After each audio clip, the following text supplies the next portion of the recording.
Hello, welcome back to WINFXTRADING YouTube channel, the only channel that has been optimized to make you rich trading the forex synthetic market. In today's video, I'm gonna show you a topic that I've been planning about this topic for a long period of time, and the reason behind this topic is to actually preserve capital because a lot of people use their money, and when opportunities come up, they cannot actually have money to trade again. So this video will address that. Okay, before I continue, if you have not subscribed to this channel, make sure you subscribe to this channel. Make sure you refer this channel to your network so that YouTube pushes to a high level of audience. Make sure you like and comment. Right here, I'm going into the video. I will start with the illustration and I'll go deeper into practical part of this video. Okay, the topic is infinitesimal TP risk concept. Infinitesimal TP risk concept in forex synthetic market. Okay, this is the topic we're gonna be discussing. And right here, we start with illustration. Okay, we can assume that you are any kind of a forex trader, like you have a registered forex trading account, so you can be a newbie, that is you started trading for your first time. You can be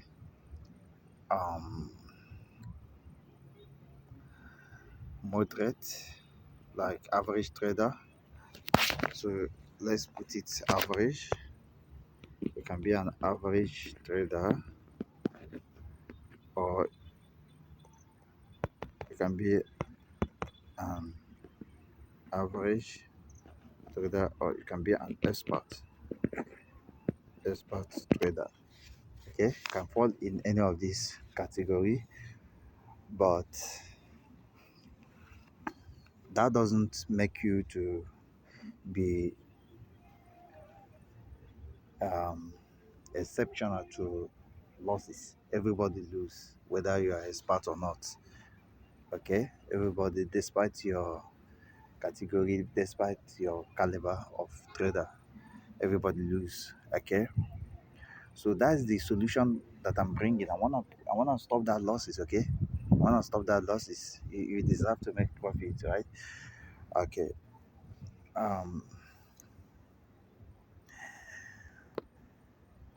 Right here, let's assume your capital, your starting capital, your starting capital. Let's assume your starting capital is um is let's put it C dollars, where C stand for your starting capital. Okay, can be it can be any number within the minimum deposit of a broker. Okay, um that is C is greater than or equals to broker's minimum deposit.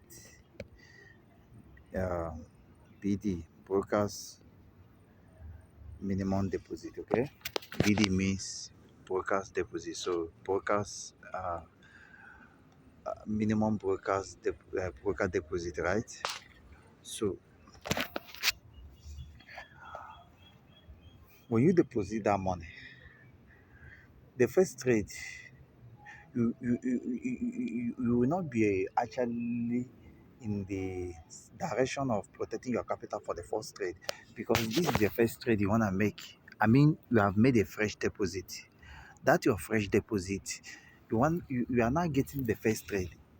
The psychology, the emotional state you will be with respect to that first trade is not actually to protect your capital, but to just make profit. And in most cases, you want to hold your trade to make bigger profit, or you want to add more positions to increase profit. Okay, you wanna make C to go by, let's say, 5 times, 10 times, 20 times, or more on your first opportunity. That is the mindset. Okay, but with this mindset, it's not always easy. Most time by luck, you are going to make it. But successful traders don't make it through luck. They make it through discipline, through uh, a well laid down rules and plans. Okay. So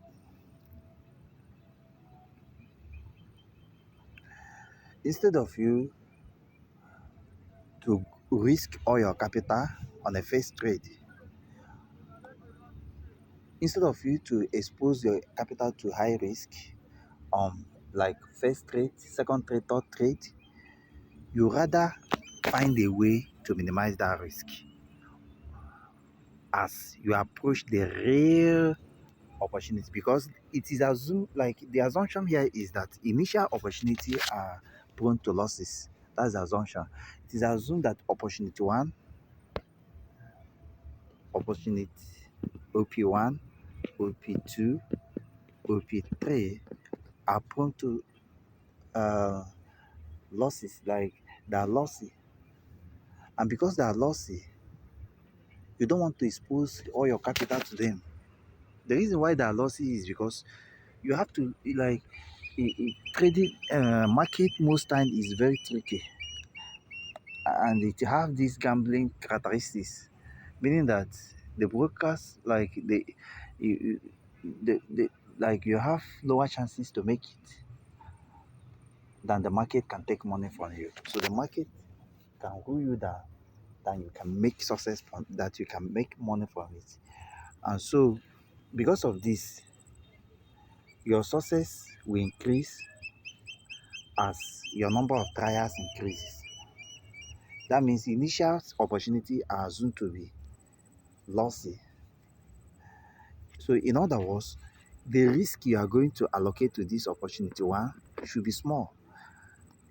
The risk you are going to allocate to this opportunity two should also be small. And the risk you are going to allocate to this opportunity three should be small. Until you now, even if this opportunity one becomes successful, opportunity two becomes successful, then you need to actually ask yourself one question: what actually make this thing successful? That means you study that market and know what make it successful. Then if eventually you lose, you also study the market and know what make you to lose.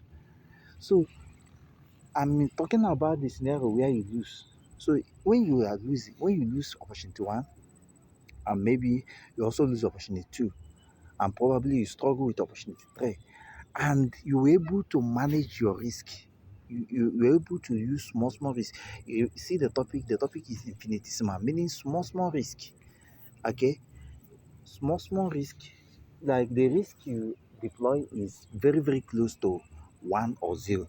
Imagine the risk approaches 1 or 0, simply because you are trying to see the fidelity of that market.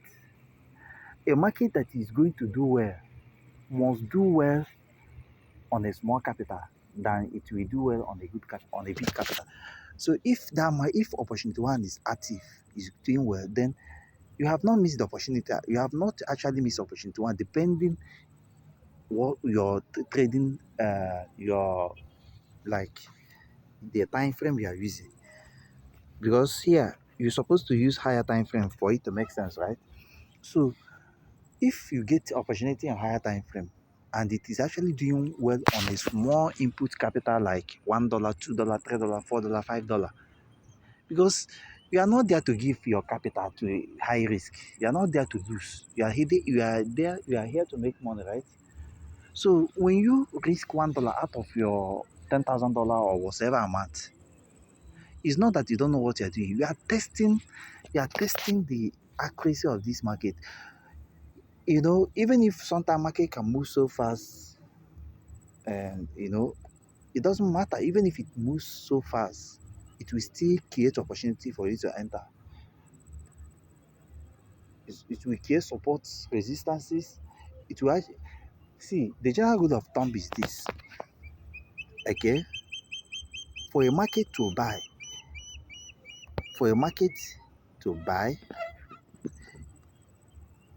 from the left right through, a heavy sell must happen, and that sell will saturate, like it will end near a key level, which will definitely be at least two things: support or resistance, and then trend line.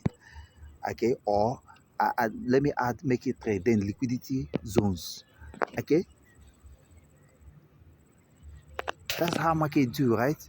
Then for a market to buy, for a market to sell, okay, for a market to sell